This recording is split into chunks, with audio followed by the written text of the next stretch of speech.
The reasonable man adapts himself to the world. The unreasonable one persists in trying to adapt the world to himself. Therefore, all progress depends on the unreasonable man. It's one of my favorite quotes. And the key thing about this is the word adapt. Adapting is not something that happens instantaneously, it happens over time. I 100% believe in being uncompromising. I believe in being uncompromising with business. I believe in being uncompromising with technology. I believe that the way to move forward in your personal life, in your economic life, in any part of your life, is to be relentlessly uncompromising. But there's a difference between being uncompromising, which is a long-term thing, and trying to be short-term uncompromising. Being uncompromising in the long term means you're going to innovate and find better ways to do things. Being uncompromising in the short term is just kind of stupid. Imagine, for example, somebody in the early 1970s saying that they want a phone that they can carry around with them, that they can play games on, that they can chat with their friends. Even though that's something that exists today, it didn't exist then. And if that person was long-term uncompromising, that person would have been a visionary, working on finding a way to make this happen. And that person probably did exist. Some of those people probably are the people that made cell phones what they are today. But imagine this for a second. Imagine that that person at that time period had, instead of saying, here's what I'm going to make exist in the world, he said, here's what I want to exist in the world now, so I'm just going to pretend that it's happening right now. And they just took their, rotary dial-up phone, yanked it out of the wall, started walking around with it, talking into it as if somebody was on the other line, and pushing buttons, or I guess turning the dial on it as if that was a game. Well, we would call that person crazy, not innovative. We'd call that person a lunatic. And the same thing is going to happen in education. In education, of course, you want to be uncompromising. You want to learn the things you want to learn. You want to find the fastest way to learn. That's good. But if you try to be uncompromising in the short term, you're not going to be uncompromising, you're just going to be foolish. And this is where I see some of the biggest errors that people make in education. In education, you are going to, from time to time, you are going to have to make a decision between two things. You're going to have to say, I'm going to do this and not this. I'm going to make choice A and not choice B.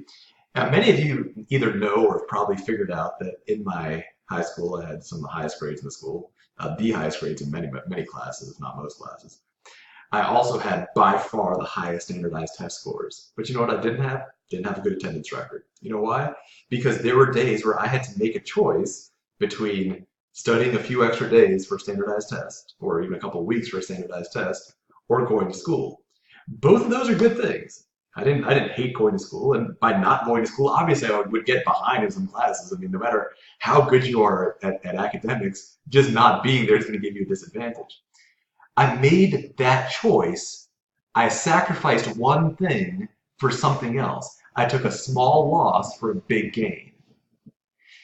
And you're going to have to make similar decisions. You might not come to the same decision, but you're going to be choosing between two things.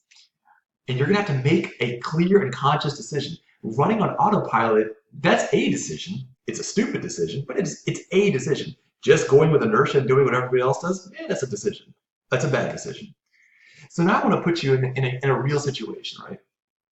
Suppose that you have a math test tomorrow and you don't really get the material. Now, you're going to be surrounded by unreasonable advice. And I don't mean unreasonable in the good long-term sense, but I mean just like the idiotic person in the 1970s who rips the phone out of the wall, starts talking into it anyway, and starts playing games on the rotary dial thing.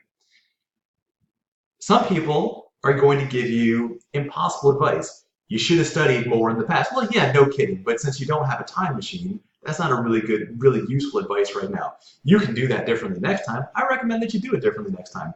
But that's not in this moment in time. That's not one of your choices. You do not have that option to go back in time right now. So since that's physically impossible, unless by the time you watch this video, time machines have been invented, that's irrelevant. That's an irrelevant decision. You at this point actually only have, that I can think of, two reasonable decisions, and I suppose an infinite number of weird ones. Your two reasonable decisions are you can try to learn as much as you can today and take the test tomorrow, or you can just take the day off of school tomorrow. Keep learning as much as you need to. Now, and either of those I would support. Either of those I think is fine. If there's something you need to be at school for, when I was when I was in high school, one of the reasons that I started going to school more often is I played varsity tennis, and the rule of my school is if you don't show up for school, you can't show up for sports. So I started showing up for school more often because of that. So there are maybe reasons that you need to get to school. That's fine. So you might say, listen, I'm going to learn what I can. I might not do that well in the test tomorrow, but I'm going to learn as much as I can tomorrow. So right now, I'm going to actually learn as much as I can right now. Let's say you have 2, 3 hours to do it. Learn whatever you can, 2, 3 hours.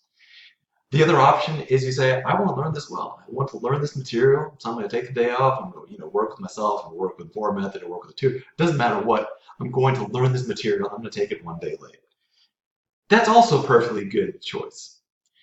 Now, what the worst thing you can do in this moment is to refuse to make the choice. And when people refuse to make the choice, they end up like the guy walking around with the phone ripped out of the wall. In other words, a total lunatic. They say, okay, I have 2 hours right now, and I must learn all the information. Well, you can't do 12 hours worth of work in 2 hours. Let's say 12 hours is the fastest you could learn it in, then you need 12 hours. If you're working at less than your maximum, maybe you need 13 hours, maybe you need 14 hours, but you definitely don't need 2 hours to do the whole thing. So at this point, you have to make a decision between the following two choices. Choice one is to say, I'm going to spend these 2 hours, learn as much as I can. Choice two is, I'm going to take whatever time I need to learn this. I'm going to take tomorrow off, and I'm actually going to learn it do well on the test the day after. The worst thing you can do is say, I'm going to, by sheer force of will and magic, learn this in 2 hours. Because what will happen is you won't learn the 12 hours worth of material in 2 hours, and you also won't learn the 2 hours worth of material in 2 hours. You'll just waste 2 hours freaking yourself out. Instead of trying to learn the underlying skills, you'll try to short-term memorize nonsense formulas. You'll make one bad decision after another. That's what people do.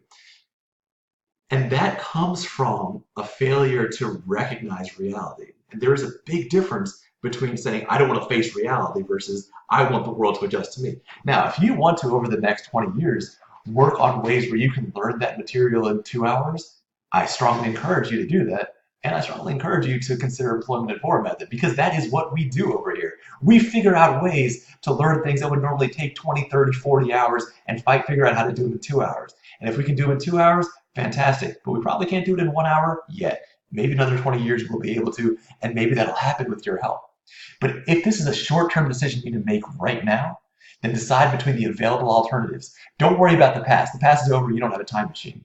Look at the two choices you actually have, which is spend the time you have to learn or to create extra time by not going to school. Making those choices, that is part of being an intelligent and functioning adult. And if you can make those choices intelligently, you're going to increase not just your short-term performance, but your long-term academic performance as well.